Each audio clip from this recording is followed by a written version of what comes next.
L'écho pour tous, présenté par Mehdi Litim. Chères auditrices, chers auditeurs, bonjour et bonne crise des subprimes. Alors vous vous dites que je rajoute parce que ok c'est la crise, mais c'est quand même plus la crise des subprimes, dis donc.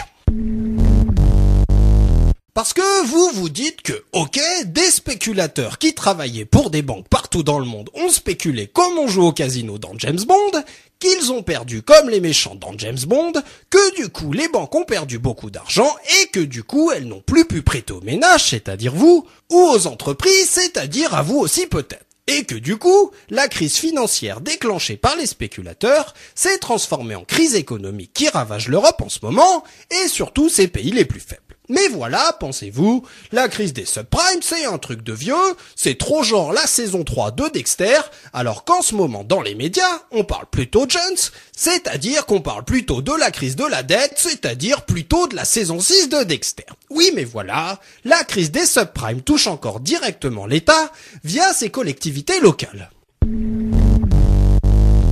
Alors, c'est quoi les collectivités locales? Eh ben, c'est facile. Les collectivités locales, c'est les mairies, les départements et les régions. C'est du local. Alors, pourquoi ces collectivités locales sont-elles touchées directement par la crise des subprimes? Eh ben, c'est facile, parce que à l'époque où c'était la mode de prendre des emprunts style subprime, ces collectivités locales ont fait des emprunts style subprime, c'est-à-dire des emprunts tout pourris. Parce que les emprunts subprime, les emprunts qu'on proposait gentiment aux pauvres, ce sont des emprunts dont les remboursements peuvent exploser. C'est-à-dire que vous avez emprunté à 4% comme un vulgaire bon père de famille, mais qu'en fait vous devez rembourser beaucoup plus parce que les taux d'intérêt qui étaient à 4% pour vous se sont transformés en taux d'intérêt à 30%, c'est-à-dire à un taux d'un vulgaire pauvre surendetté sans perspective d'avenir. Donc, certaines collectivités territoriales arrivent plus à rembourser leurs prêts pourris.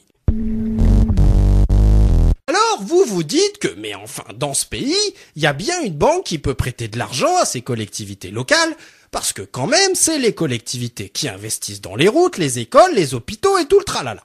Et que, quand même, doit bien y avoir une banque capable de gérer ces problèmes avec les collectivités locales. Bah oui, cette banque, normalement, c'est Dexia, mais elle a fait faillite parce qu'elle a trop spéculé sur les subprimes.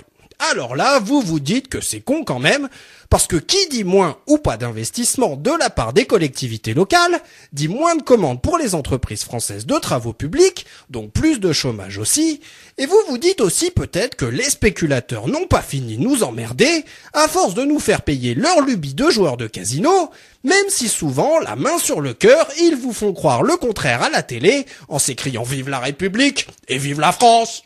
L'écho pour tous, une chronique écrite et présentée par Mehdi Litim sur Marmite FM 88.4. Vous pouvez nous contacter pour réagir à cette chronique sur marmitefm.canalblog.com.